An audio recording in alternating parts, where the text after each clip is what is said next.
Dear wine lovers, James Pietersen here from Wine Cellar HQ. I've recently sat on the panel for the Wine Mag 10-year report.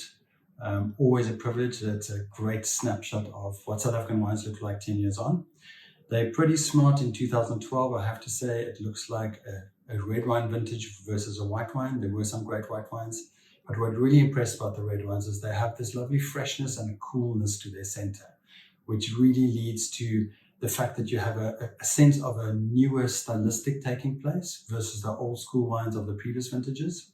There's also a beautiful kind of fall off of the secondary to tertiary kind of aromas and characters of these wines. They also seem to just be heading towards a kind of drinking window, but not very, very, very far off their peak. You know, the top wines, 5 to 10 years easily to go still. And I would rate this vintage as very much a vintage that you can dip your toes into, so drink, but definitely cellar and keep the top producers.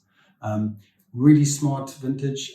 Look out for these wherever you can find them. And just remember, we've been doing this since the 2007 vintage. So I would go so far as to say that 2012 was the best showing 10-year-old vintage that we've tasted so far. And that says quite a bit. You know, if you like freshness, if you like a cool, calm element to the center of your red wines, these are the ones for you.